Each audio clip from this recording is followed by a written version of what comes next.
I've got a wedding in 3 weeks, and this dress, it's a little snug. Diving into the internet's hottest quick fix, the viral cabbage trick. Let's see what all the buzz is about. It's a diet that promises you can lose up to 10 pounds in 1 week by eating all the cabbage soup you want. Sounds a little too good to be true, doesn't it? I'm going to share the secret recipe, my meal plan for all 7 days, and you'll get to see my final shocking results. Will this be the miracle I need or the worst week of my life? Let's find out. So, here's the deal. My best friend is getting married, and I've had the perfect dress hanging in my closet for months. The only problem? It's less than forgiving. I just need to drop a few pounds to feel my best, and I need to do it fast. That's when I dove deep into the internet's wild world of quick weight loss and discovered the infamous cabbage soup diet. It's a fad diet from the 80s that promises some pretty wild results.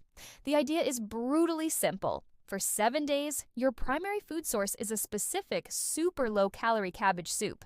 The diet works by creating a serious calorie deficit. You're getting well under 100 calories most days. The cabbage is packed with fiber and water, which is supposed to fill you up and trick your body into feeling full while you actually eating very little. Now, let me be crystal clear. No health expert would recommend this as a long-term plan. It's a crash diet, and the weight you lose is mostly water and muscle, not sustainable fat. Plus, there are risks like dizziness, fatigue, and nutrient deficiencies. Because the calories are so low, it can also cause concerning changes in blood sugar, which can be unsafe for people with diabetes. But I'm not doing this for a lifestyle change. I'm doing this for the dress. Consider me your human guinea pig for the next 7 days. I'm taking you with me for every single hungry moment. First things first, you can't have a cabbage soup diet without the soup. I looked at a bunch of recipes online and settled on a classic version with cheap, easy-to-find ingredients. The name of the game here is volume, not calories. A huge bowl of this stuff is only around 100 calories, which is why you can have as much as you want. All right, let's get cooking. Grab a big pot. First, heat up about 2 tablespoons of olive oil. Toss in your chopped base veggies, 1 cup each of diced celery, onion, and carrots. Let those hang out for about 5 minutes until they soften up. Then, add 1 diced green bell pepper and 2 or 3 minced garlic cloves and cook for another minute until it gets really fragrant. Time for the liquid.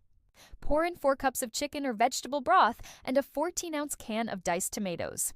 I like using the ones with basil and oregano already mixed in for a little extra flavor. And now, for the star of the show, half a head of cabbage, roughly chopped. Just stuff it all in the pot. I know it looks like way too much, but trust me, it cooks down. For seasoning, I'm adding a teaspoon each of the oregano and basil, half a teaspoon of red pepper flakes for a little kick, and some black pepper. I'm skipping salt to help avoid water retention. Bring it to a boil, then lower the heat, cover it up, and let it simmer for 20 to 30 minutes until the veggies are tender. And there you have it. This pot is my entire life for the next week. It smells pretty good right now. But check back with me on day 5. This diet is no joke. It's incredibly restrictive. Following the rules is everything. On top of unlimited cabbage soup, there's a strict list of other foods you're allowed each day. And forget about alcohol, bread, or anything sugary. Just water. Lots and lots of water. And since the calorie intake is so low, exercise is not recommended. Here's my battle plan for the week. Day 1 is fruit day. Unlimited soup and any fruit I want, except for bananas. I'm loading up on apples and berries. Day 2 is veggie day. All the raw or cooked vegetables I want, especially leafy greens. No fruit, but for dinner I get a reward. 1 baked potato with a little butter. That potato is my light at the end of the tunnel. Day 3 is a mix of the first 2 days. I can have all the fruits and veggies I want, just no baked potato and still no bananas. It's a plant-based free-for-all. Day 4, this is where it gets weird. The diet says to have up to 8 bananas and as much skim milk as you want, on top of the soup. I have no idea why, but apparently it helps curb cravings for sweets. Day 5 is protein day, thank goodness. I can have 10 to 20 ounces of lean beef, chicken, or fish, plus up to 6 fresh tomatoes. The rules also say to drink extra water to help flush everything out. Day 6 is more protein and veggies. Unlimited beef and vegetables, with an emphasis on leafy greens, but no potatoes allowed. Day 7, the final stretch. Today, it's brown rice, unsweetened fruit juice, and vegetables. This feels like an absolute feast compared to the rest of the week. This is supposed to be the transition back to normal eating. The rules are set. The soup is made. My starting weight is logged. Let the experiment, begin. Here's my daily check-ins. Day 1. Okay, day 1 is done. I woke up feeling surprisingly optimistic and had a big bowl of soup for breakfast, which is a weird thing to say. I snacked on fruit all day and had more soup for lunch and dinner. Honestly, the soup isn't bad, it's just soup. By the end of the day, I wasn't physically hungry, but man, I was craving something with some real substance. The monotony is already starting to feel a little daunting. Day 2. Woke up feeling a bit flat. Veggie day was definitely harder than fruit day. Soup for breakfast again. For lunch, a sad dressingless salad and, you guessed it, more soup. I spent the entire afternoon counting down the hours until my baked potato. And let me tell you, that single baked potato with a tiny bit of butter was the best thing I've ever eaten. I savored every single bite. Day 3. This is the first day I felt genuinely weak and dizzy. My energy levels are completely shot. I went for a short walk and immediately felt lightheaded, which makes sense since my body is running on fumes. Having fruits and veggies was nice, but all I could think about was cheese and bread and cheating. I'll confess, I had a pickle. Just one, it felt like a major crime. I am so tired of this soup. I can't believe there are 4 more days of this. Day 4, banana and milk day. Just bizarre. I don't think I've eaten 8 bananas in a single month, let alone one day. I tried blending them with skim milk into a sad little milkshake, which sort of worked. My sweet cravings were definitely gone, which is supposed to be the point of this day. But my stomach felt strange and bloated. The savory soup was actually a welcome break from all the sweet stuff. Day 5. I have never been so excited to see a plain piece of chicken in my life. Getting some protein was a complete game changer. My energy levels were noticeably higher, and I started to feel like a person again. The 6 tomatoes were a nice, fresh addition. I ate my chicken and tomatoes and didn't even feel like I needed to gorge on soup. Today felt like a win. Day 6. More meat. Today was unlimited beef and veggies. I made myself a small steak with a huge pile of steamed broccoli, and it felt like a real satisfying meal. My mood is a million times better. I only had 1 bowl of soup all day because I was actually full from the protein and vegetables. I can see the light at the end of the tunnel. 1 more day. Day 7. I did it. Brown rice day. I cooked a big portion of brown rice, mixed it with steamed veggies, and it was glorious. Chewing something substantial and carby felt amazing. I had some unsweetened apple juice that tasted like the sweetest nectar on earth. I'm feeling pretty good. A little weak, but so accomplished. Tomorrow is the moment of truth. The final weigh-in.